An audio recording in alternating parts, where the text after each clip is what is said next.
Greetings, everyone. Here we are at our WeAwake group meditation, WeAwake. And if you've been here before, thank you. We feel your presence. And if you're new, well, welcome.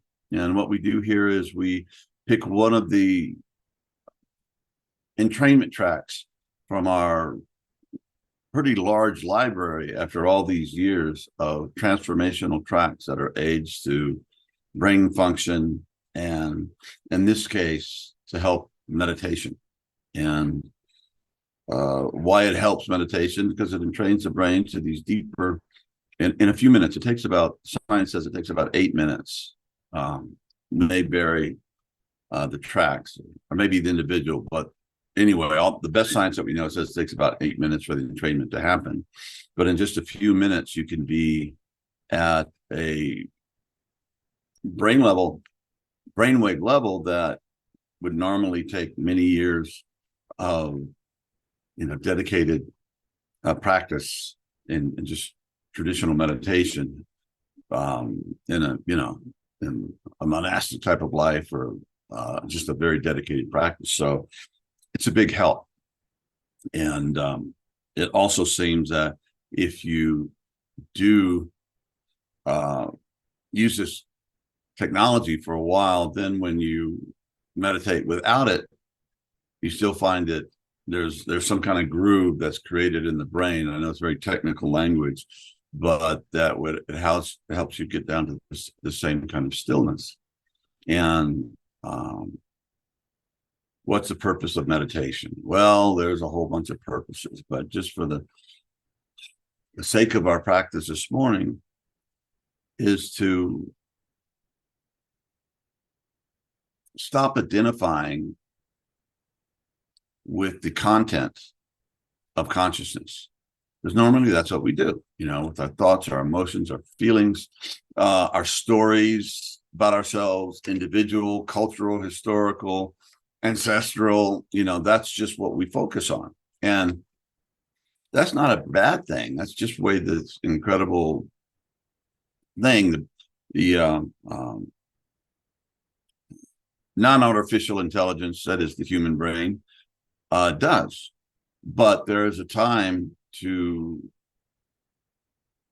just rest in stillness and inner stillness. And the only thing that consciousness, and consciousness itself is a big one.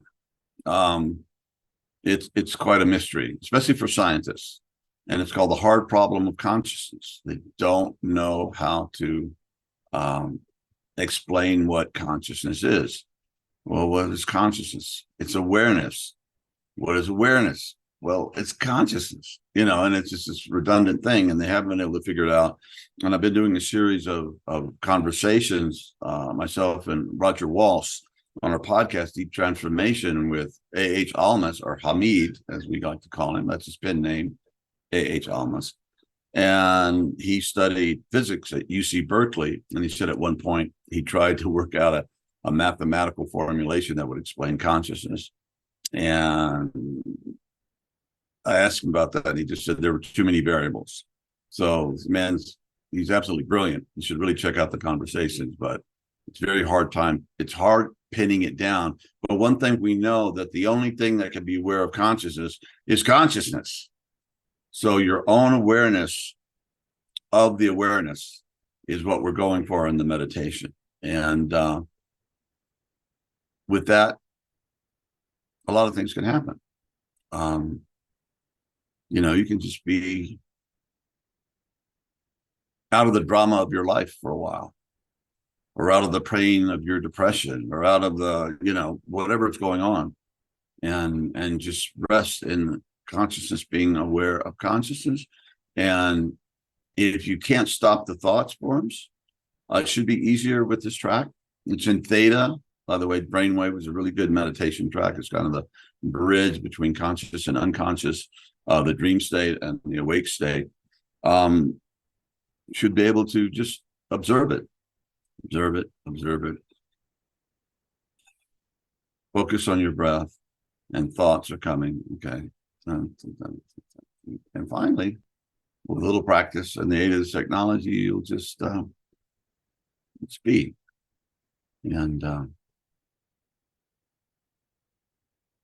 that's when nothing can emerge, which is okay, because essentially when you get down to it, at the core of the smallest particles and all the stuff that science has been able to penetrate,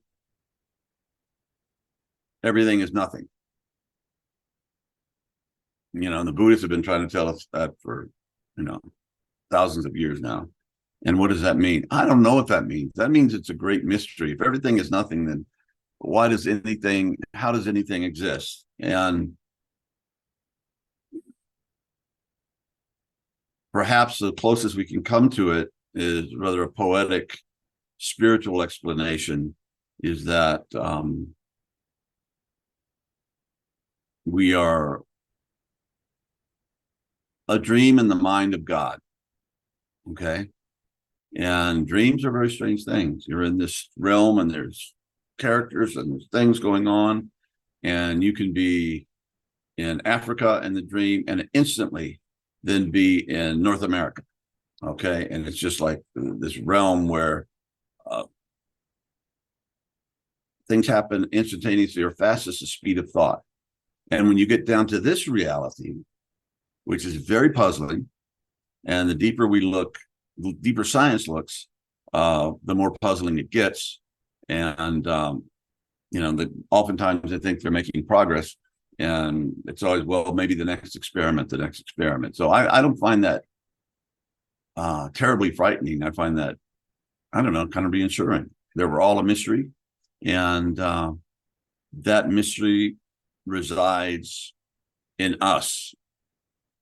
And through these practices and dumb luck or grace, assistance from a higher source than our normal speaking consciousness, my little John idea of myself, my personality, my stuff, can actually help us to become what we possibly can be.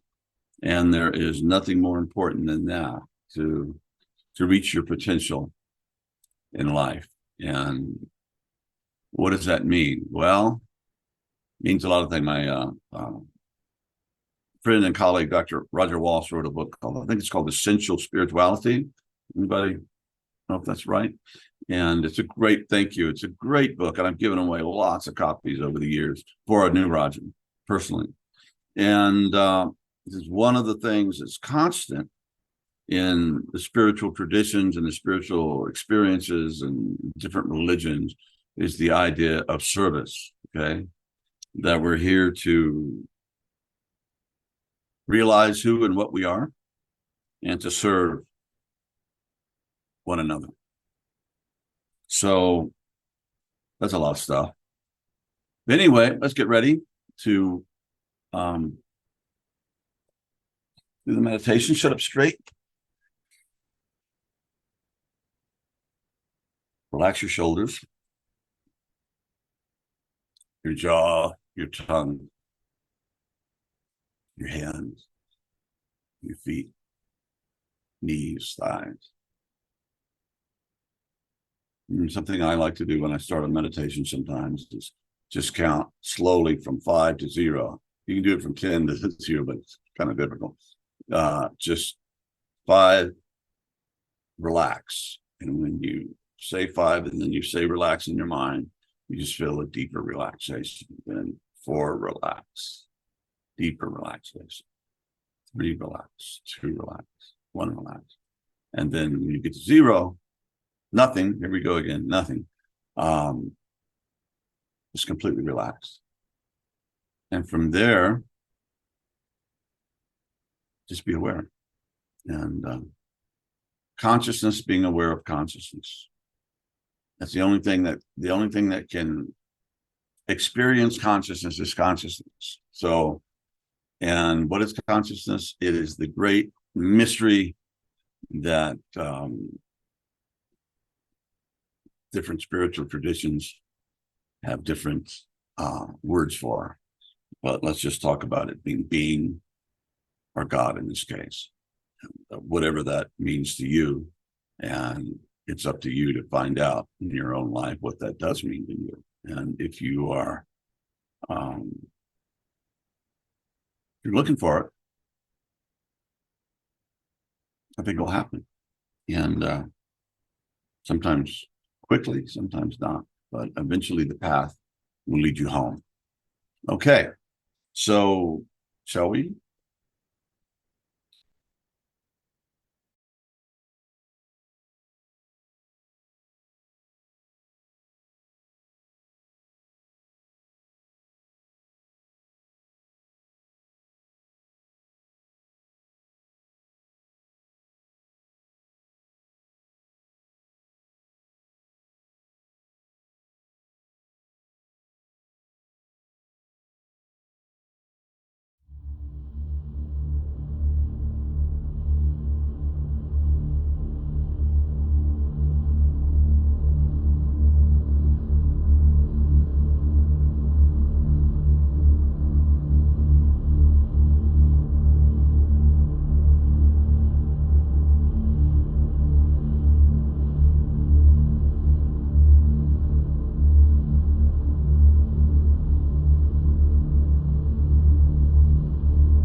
Oh,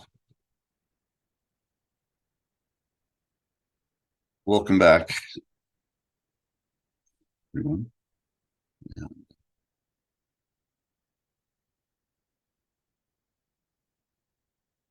When you do this work, where you do the interior work,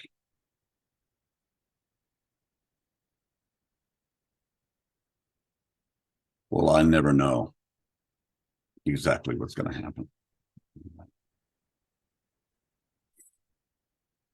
And as I've said before, I've been God haunted, if you will, um, ever since I was about 11. So anyway, that's when I had my first, you know, experience of the great mystery. Yeah. And I'd grown up Catholic, went to church, went to Sunday school or catechism, I think they called it, and learned the basic stuff. And okay, I didn't get abused. I didn't get, treated poorly. I went with a cousin to a Catholic school in Louisiana one time because we lived in Mexico and our big breaks were in the winter. So when we go back to visit family in the States, kids already were all in school, so I'd go to different schools and visit. And I was in a Catholic school that's run by nuns. Oh my God, these women were mean. And I'm not putting down all nuns, but in this particular school, they were just like, I wouldn't survive in here a week. They were just whacking everybody. And if they're the brides of Christ, I pity Jesus, because they're not very nice. So anyway, that's an anecdote. Mhm. So yeah, that first experience, and in conversation with, again, I've been very much engaged with, immersed in the work of A.H. Almas, or as we call him, Hamid. And he is, as my partner Roger says, he's one of um, the great sages of our time, and in all times. He writes in ways and has gotten to depths of mystery that is amazing. And he's been able to integrate, science and the different spiritual traditions, and cosmology and physics and psychology, and put it together in a way that we can begin to approach, experience the mystery with dumb luck or grace, And I've known about Hamid A.H. Almas for many years because, we kind of run in spiritual integral circles. And I've had friends that have, done it, been in that. There's little schools around, and he always has two teachers in each group. So it doesn't develop into a cult. The charismatic leader takes over, and all that weird stuff happens a lot. It's some kind of archetype in human beings that we like to do cults, not only as leaders but as followers. So yeah. So I told Hamid about my initial experience, which was, a little boy, I think 11 or 12, and all of a sudden I discovered that God was everywhere. I didn't have terms like non-dual or anything. It's just God is everywhere, everywhere, and that God was love, and it just filled me with wonder. And one of my initial thoughts was, well, why didn't anybody tell me this? I've been going to church all these years and doing all this stuff. And, my father's family were very devout Catholic. They're really good people. And nobody ever said this. And it seems like this is the most important thing that you can discover. At least that's what it felt like when I was 11 years old. And I told Hamid the story, and he just went, yeah, okay. Affirm that particular opening of that experience. And once it happens, once we get touched or we get open, and often it happens as a child, we have an experience of,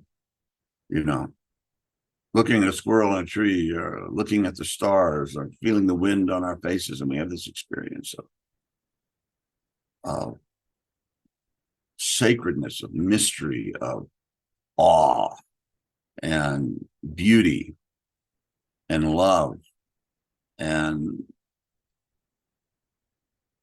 the miraculous, words fail at this point, nature of all things. And and once you get touched, there's a medieval story or myth. There's a few versions written, but it was the quest of the Holy Grail. And most of us have been familiarized with that through Monty Python's Quest of the Holy Grail, the send up of it, which is a very funny movie, but it's not the main thing. And in the story, the young hero, Parsifal, which translates in, I don't know, medieval French, I think it was, the pure fool. He leaves home, he leaves his mother, and he goes into the world, and he sees some knights, and he gets, wow, I'm going to be a knight. And he goes through this, and a lot of adventures. And one of the adventures that he has, he goes to a river or a pond, a body of water, and there's a fisherman, and he's cooking a fish. And of course, this is all very symbolic, and they love to speak in symbols, and during those times. And what is the fish? Well, the original symbol of Christianity before the crucifix was adopted was a fish. She said, "Follow me, I'll make you fishers of men," and that kind of become the secret, code that you could identify. If you drew a picture of a fish symbol in this sand, and somebody would know what you were saying, because there was a lot of persecution, a lot of people were getting martyred in really awful ways. So anyway, he takes a piece of this fish, right, which is symbol of Jesus, symbol of God, divine, spiritual, however you want to say that, and I'm not trying to push any type of particular faith or religion on anybody, because that's something you have to arrive at yourself. Old guy told me one time that Christians have no grandchildren. In other words, if you're a Christian, that's something you have to arrive at in your own heart through your own, or a Buddhist or a Sufi or a seeker of God, which I might, say that I am. So he takes this piece of fish and it burns his mouth.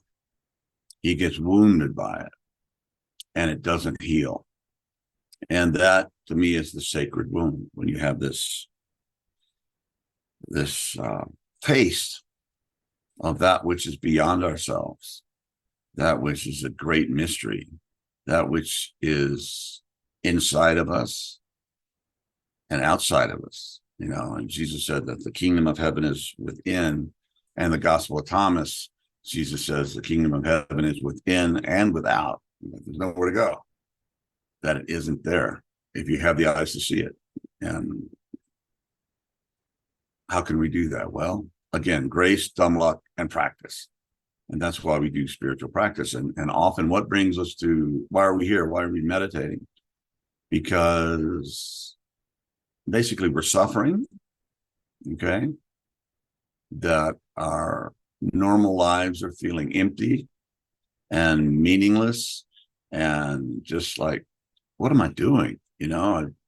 I'm having a miserable life, or I'm having a great life. I went to school, I'm successful, I have a beautiful wife and kids, and that whole story, and profession, and admired me, and it just feels like dust. Feels like nothing. Something's wrong at a certain stage.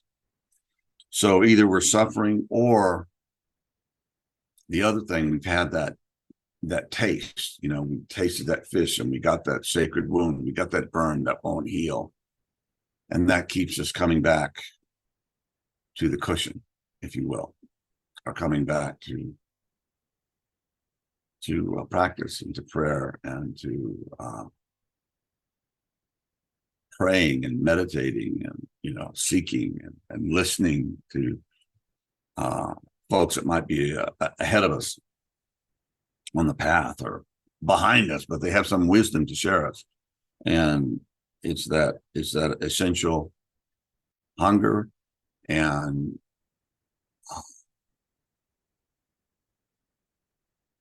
the dissociation from our deepest self. And in the modern world, we've become very dissociated. And I think I'm speaking now from some of the things that I've been learning from Hamid in my studies of his book, The Long Journey Home.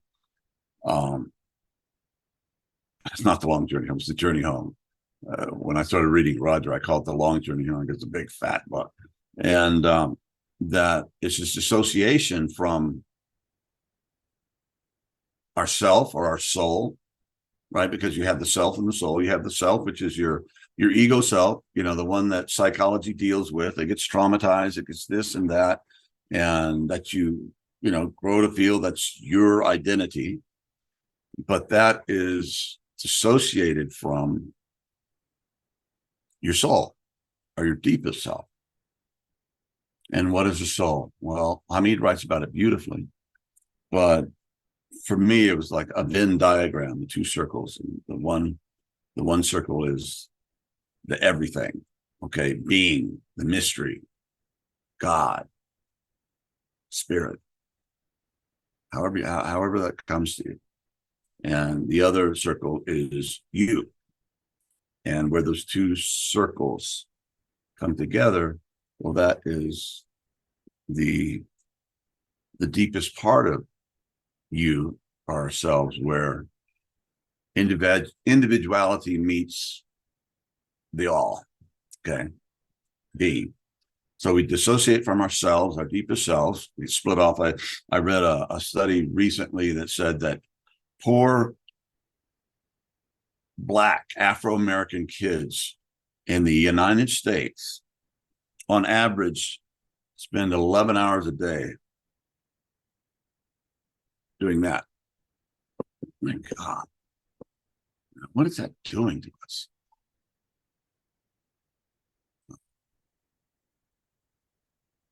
Anyway, talk about dissociation. And the other thing that we're dissociated from is the world or the cosmos or the nature. We get split off. We live in apartments with ceilings and roofs and blacktop roads and cement and malls and grocery stores and cars that were split off. And, you look, okay, there's the sky, but, there may be smoke, there may be pollution, there may be so many city lights that you can't see the stars anymore. And we become very cut off from the cosmos, from this great, great, great mystery that keeps getting greater. The more we look, the deeper we look back in time, the deeper we develop the technology, it becomes deeper and it just becomes more mysterious. And I think at this point, they think there's about 2 trillion galaxies. Try to wrap your head around that. That's just what we know, what we can see so far. 2 trillion galaxies, which contain billions of stars, billions of planets. It's like the immensity, the awe, and it's not just a dead. I'm speaking from the spiritual side of the street. I think Hamid talked about the way that the modern science sees reality is that there's this vast, vast universe of just inert, dead stuff, floating around, and coming together and making stars and galaxies. And there's this stuff that we uh, called dark matter that we've never seen, we've never been able to ascertain. It just helps explain why the universe seems to be expanding, and there's no other reason. So the math works out. So they say, okay, there must be dark matter. So again, the mystery.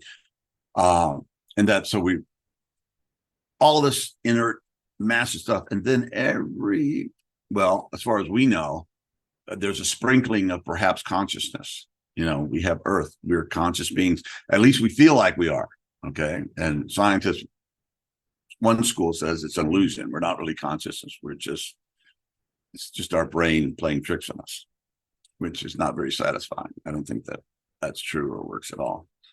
And so just this little bit of awareness and consciousness in this big dead universe that's, put together, held together by gravity and strong nuclear force and weak nuclear force and electromagnetism. And it just somehow started 14 billion years ago and poof.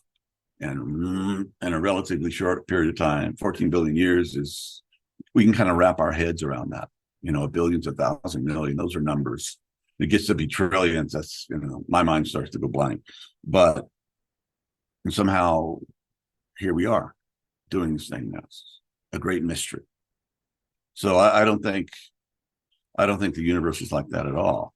I don't think consciousness is just an accident or illusion that may be sprinkled here and there in this vast universe that we're beginning to see more and more of. I think it is the ground of being. It's what everything emerges from. So anyway, we get cut off from that.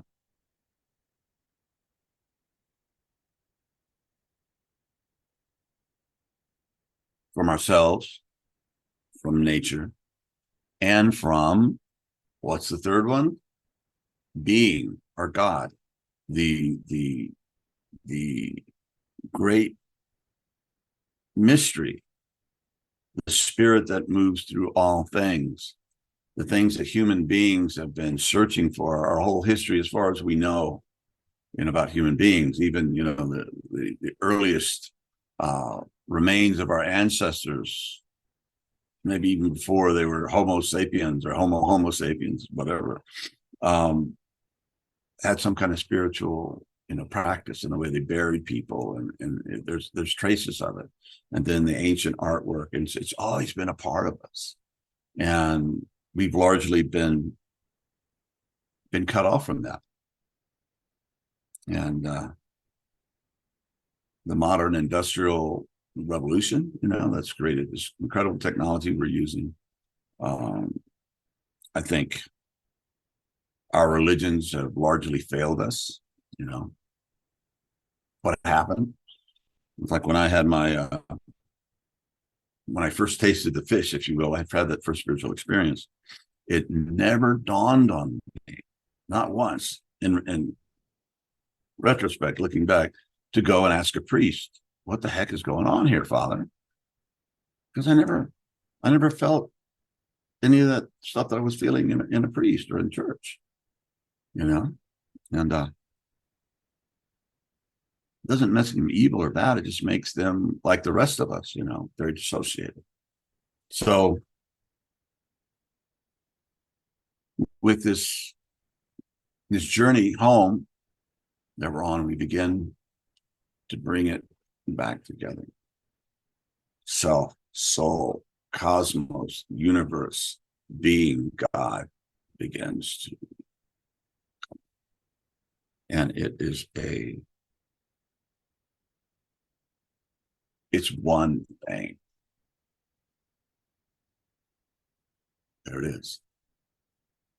And like the old story that I won't go through the whole story, but the end of the story is the ultimate truth that our young hero, or parts of all in this particular story, found after years and years of searching and going, and he was told this, but he finally got it. He said that truth was, thou art God. Okay, there is only God, and thou art that. that mean you're controlling the universe and blah blah blah, and your ego inflates and go, I'm Jesus, I'm the Christ. No, that's not what it means. That's just ego inflation and pathological path that some people can go down. But realizing that you're not alone, that it's okay, and that it can also be, and I'll shut up after this, I know I'm talking way too much. It can also be a personal realization. Okay. You can become, I don't believe in a personal God, right? I mean, that's a pretty honest, agnostic thing to say. And I have respect for agnosticism. It means you don't know. And I have respect for atheism for that matter. But one time, here I go. I promise I'll wrap this up quickly. When I was going to graduate school, I was having a conversation about the deeper issues, which we were studying transpersonal psychology, Pam, and that's what we talked about. We didn't talk about our great football team. We didn't have one in our school, or whatever else. We talked about psychology and spirituality and the deeper meaning of things. And I was talking to the woman. She says, "Well, I don't believe in a personal God." And I said, "Well, we're being personal, aren't we?" And that just came out. And we both kind of went, "Oh, yeah." And what does that mean? That means that personal is one of the essential qualities of beingness. So we can get as personal as we want, As Rumi said, that God is closest to us than an eyelash on an eyeball. And when it gets down to it, it's a great mystery. And so what do? We work in our practices to become an expression, the best expression that we can of that mystery, of that individual potential that we all have, and our collective potential for that matter. And we pray and practice and hope for a deeper understanding, a deeper connection with our souls, and with the connection with the everything, the cosmos, the soul, being, all that stuff. And it's hard to talk about in intellectual words and stuff. I think Hamid does a great job of it if you're interested in reading his book. But it includes the intellectual understandings, right? That's God too. But there are also other ways of knowing in the heart, soul, and the deeper expression of our beings. Hope that was helpful. If not, you can use it as a sleep aid. Listen to it before you're going to bed. And anyway, thank you for being here with us once more. And we'll, God willing, we'll do our best to keep showing up. So practice, go inside, make that a part of your essential thing, is going inside and seeking the mystery within, seeking the divine within, seeking that soul, and that will reconnect you with the rest of everything. And if you're not connected, it's a really lonely place. And many of us are in that lonely place. Okay. So blessings and good luck on your journey. And hope you get to experience home and at least get postcards or something, some touch of it. And that will keep you in the game, as it were. That will keep you on your soul's path, what you need to be doing and what direction you need to be going. So trust your heart, the deepest heart, not just your emotional heart, but the deepest self. And ask for guidance and help, and it will show up, at least in my experience. Okay. So enough. God bless you. Thank you.